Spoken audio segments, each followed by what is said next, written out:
हरे कृष्ण मित्रों, श्रीमद् भागवत गीता विश्व भर के आध्यात्मिक ज्ञान के मणि के रूप में विख्यात है। भगवान श्री कृष्ण द्वारा अपने घनिष्ठ मित्र अर्जुन से कथित गीता के सारयुक्त 700 श्लोक आत्म साक्षात्कार के विज्ञान के मार्गदर्शक का अचूक कार्य करते हैं। भगवान के स्वभाव, उसके परिवेश तथा अंततः गत्वा भगवान श्री कृष्ण के उसके संबंध को उद्घाटित करने में इसकी तुलना में अन्य कोई ग्रंथ नहीं है। इसीलिए हम आप सभी से प्रार्थना करते हैं कि हम सभी को कुछ न कुछ समय अवश्य निकालना चाहिए और श्रीमद् भागवत गीता हमें अवश्य पढ़ना चाहिए। श्रीमद् भागवत गीता भगवान श्री कृष्ण का साक्षात मुखारविंद है। आइए आज हम भगवान श्री कृष्ण की कृपा से मनुष्य की योनि पाकर के हम धन्य हैं और आज हमें श्रीमद् भागवत गीता पढ़ने का सौभाग्य प्राप्त हुआ है। भगवान क्या कहते हैं? भगवान कहते हैं, यदि तुम मुझसे भावना भावित होगे तो मेरी कृपा से तुम बद्ध जीवन के सारे अवरोधों को लांघ जाओगे। लेकिन यदि तुम मिथ्या अहंकार ऐसी चेतना में कर्म नहीं करोगे और मेरी बात नहीं सुनोगे तो तुम विनष्ट हो जाओगे। ऐसा भगवान कहते हैं। पूर्ण कृष्ण भावना भावित व्यक्ति अपने अस्तित्व के लिए कर्तव्य करने के विषय में आवश्यकता से अधिक उद्विग्न नहीं करता। जो मूर्ख है वह समस्त चिंताओं से मुक्त कैसे रहे, इस बात को नहीं समझ सकता। जो व्यक्ति कृष्ण भावनामृत में कर्म करता, भगवान कृष्ण उसके घनिष्ठ मित्र बन जाते हैं। वे सदैव अपने मित्र की सुविधा का ध्यान रखते हैं। उदाहरण समझिए और श्रीमद् भागवत गीता से ही समझिए। भगवान कृष्ण और अर्जुन का कैसा संबंध था? सखा मानते थे, मित्र मानते थे। इसीलिए भगवान श्री कृष्ण अपनी मित्रता को किस तरह से निभाते हैं आप अवश्य जानते हैं। दूसरा उदाहरण हम आपको दे रहे हैं, भगवान श्री कृष्ण और सुदामा जी। भगवान श्री कृष्ण सुदामा जी को अपना सखा मानते थे, प्रिय मित्र मानते थे। किस प्रकार से भगवान कृष्ण ने अपने सखा का कल्याण किया? तो हम तो साधारण से मनुष्य हैं। जब हम भगवान की भक्ति करेंगे, भगवान श्री कृष्ण का हम ध्यान धरेंगे तो भगवान हमारे साधारण सी बातें, भगवान हमारे सखा बन जाएंगे। वे सदैव अपने मित्र की सुविधा का ध्यान रखते हैं।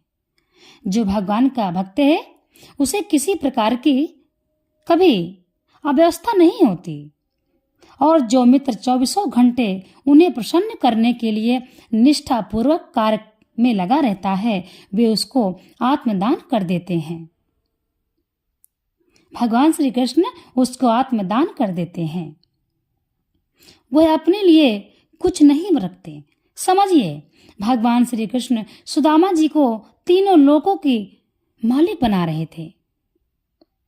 अगर उनका हाथ नहीं पकड़ा गया होता तो वह तीसरी मुट्ठी चावल ही खाते और सुदामा जी को तीनों लोकों का स्वामी बना देते। अतएव किसी को देहात्म बुद्धि के मिथ्या अहंकार में नहीं बह जाना चाहिए। उसे झूठे ही यह सोचना चाहिए कि वह प्रकृति के नियमों में स्वतंत्र है या कर्म करने के लिए मुक्त है। वह पहले से कठोर भौतिक नियमों के अधीन है। लेकिन जैसे ही वह कृष्ण भावना भावित होकर कर्म करता है तो वह भौतिक दुश्चिंताओं से मुक्त हो जाता है। मनुष्य को यह भली भांति जान लेना चाहिए कि जो कृष्ण भावनामृत में सक्रिय नहीं है वह जन्म मृत्यु रूपी सागर के भंवर में पड़कर अपना विनाश कर रहा है। कोई भी बद्ध जीव यह सही नहीं जानता कि क्या करना है और क्या नहीं करना है। लेकिन जो व्यक्ति भगवान कृष्ण भावना भावित होकर कर्म अंतर से करता है वह कर्म करने के लिए मुक्ति है, क्योंकि प्रत्येक किया हुआ कर्म कृष्ण द्वारा प्रेरित तथा गुरु द्वारा पुष्ट होता है।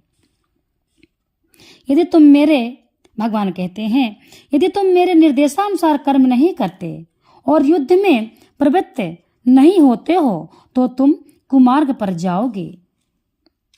आखिर भगवान श्री कृष्ण अर्जुन के सखा हैं और किस प्रकार से समझा रहे हैं, तुम्हें अपने स्वभाववश युद्ध में लगना होगा हे अर्जुन,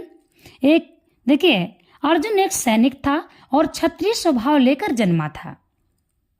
अतएव उसका स्वाभाविक कर्तव्य था कि वह युद्ध करे, लेकिन मिथ्या अहंकार वह डर रहा था कि अपने गुरु पितामह तथा मित्रों का वध करके वह पाप का भागी होगा। वास्तव में वह अपने को अपने कर्मों का स्वामी जान रहा था, मानो वही ऐसे कर्मों के अच्छे बुरे फलों का निर्देशन कर रहा हो। वह भूल गया कि वहां पर साक्षात भगवान उपस्थित है और उसे युद्ध करने का आदेश दे रहे हैं। यही है बद्ध जीव की विस्मृति। परम पुरुष निर्देश देते हैं कि क्या अच्छा है और क्या बुरा है, और मनुष्य को जीवन सिद्धि प्राप्त करने के लिए केवल कृष्ण भावनामृत में कर्म करना है। कोई भी अपने भाग्य का निर्णय ऐसे नहीं कर सकता जैसे भगवान कर सकते हैं। अतएव सर्वोत्तम मार्ग यही है कि परमेश्वर से निर्देश प्राप्त करके कर्म किया जाए। भगवान का या भगवान से प्रतिनिधि स्वरूप गुरु के आदेश की वह भी कभी उपेक्षा न करे। भगवान के आदेश को बिना किसी हिचक के पूरा करने के लिए वह कर्म करे।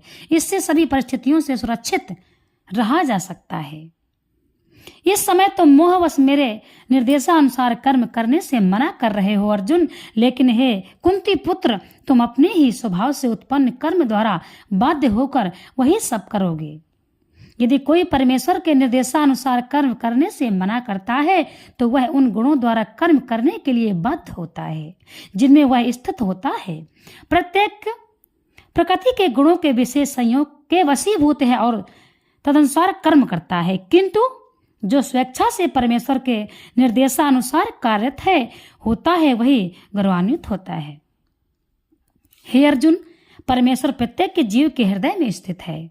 हर जीव ब्रह्म है, ऐसा तो श्रीमद् भागवत गीता में भगवान श्री कृष्ण कहते हैं। और भौतिक शक्ति से निर्मित यंत्र में समार की भांति बैठे समस्त जीवों को अपनी माया से घुमा रहे हैं। अर्जुन, परम ज्ञाता नाथ स्वरूप गुरु के आदेश की वह भी कभी उपेक्षा न करे। भगवान के आदेश को बिना किसी हिचक के पूरा करने के लिए वह कर्म करे। इससे सभी परिस्थितियों से सुरक्षित रहा जा सकता है। इस समय तुम मोहवश मेरे निर्देशानुसार कर्म करने से मना कर रहे हो अर्जुन, लेकिन हे कुंती पुत्र, तुम अपने ही स्वभाव से उत्पन्न कर्म द्वारा बाध्य होकर वही सब करोगे। यदि कोई परमेश्वर के निर्देशानुसार कर्म करने से मना करता है तो वह उन गुणों द्वारा कर्म करने के लिए बाध्य होता है जिनमें वह स्थित होता है।